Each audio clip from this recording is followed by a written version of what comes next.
All these conflicts that we have actually come across here is because that's where our livelihood is. We believe that for the communities to solve their problems, the answers they actually lie with the people themselves.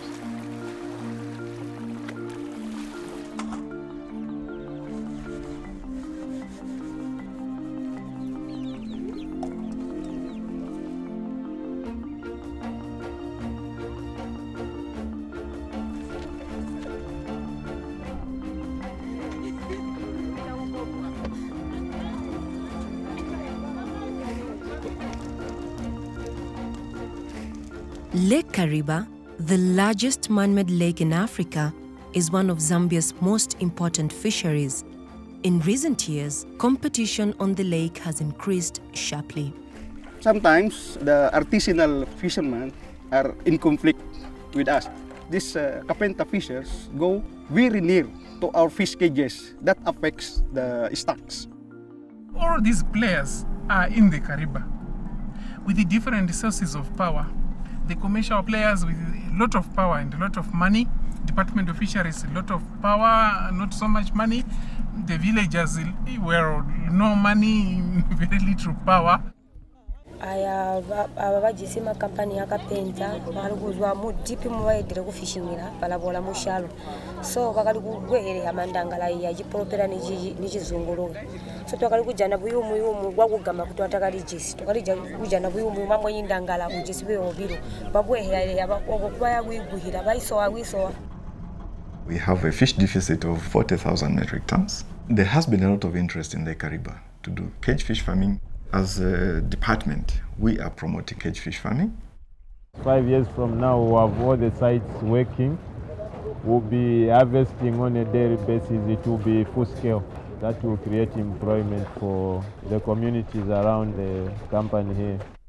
Recognizing the risk of new conflict with the expansion of commercial aquaculture, Zambia's Department of Fisheries worked with wild fish and local partners to facilitate dialogue among all stakeholders in the search for solutions. Our main goal here is to increase the production of fish. We need a dialogue so that we can arrive at a good decision, like a symbiosis, helping each other. The Strengthening Aquatic Resource Governance Project, or STAGO, convened a dialogue process using an approach called Collaborating for Resilience. After we see STAGO Cambodia, we project ya STAGO yakasoreka kuvunganya abantu baba makampanzi kwakali kuba abantu baindene kutegwa tupegwe malayirira antu omwe kutegwa ndiswe tubantu tukala kwakuno kumezi tubegwa aluhibo. The process explored shared challenges, debated strategies, and concluded with commitments for action. Above all, what I saw being critical in the whole process, at every workshop, a plan of action was made with a specific time frame and responsibilities.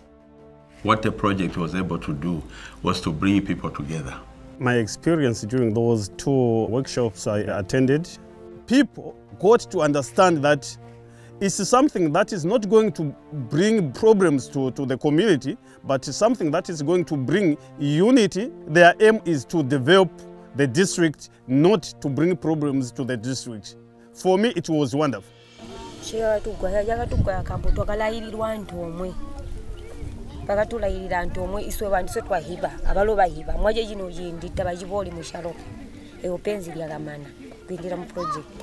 Taking advantage of environmental assessment procedures, the dialogue process produced agreements between investors and communities to preserve villagers' access to land on the lakeshore, protect the fishing grounds, and secure new jobs. The way forward, it's a mutual relationship with the community. Those that fish can continue fishing, but not at the cages themselves. Strengthened relationships between government, traditional leaders, communities, and industry associations is also motivating new efforts to address the long-standing challenges of sustainable resource management. We must never forget that we're not farming, we're not putting these things in there. We're harvesting a natural resource. And if we don't harvest it properly, then it's going to disappear. So it's now more than ever imperative that there be co-management. In the past, it was a situation whereby it was like voices in the dark. People could be speaking and then they don't really correlate to one another. But in the co-management of today, it's like we're organized and then we speak the same language, and then there's that kind of harmony. You know, each person would respect the neighbor, as it was opposed to the past where people just live on and then don't care about the next door neighbor. Dialogue, it is beneficial in any circle because the adverse impacts will be mitigated through that process. I think this process should be used anywhere where people are.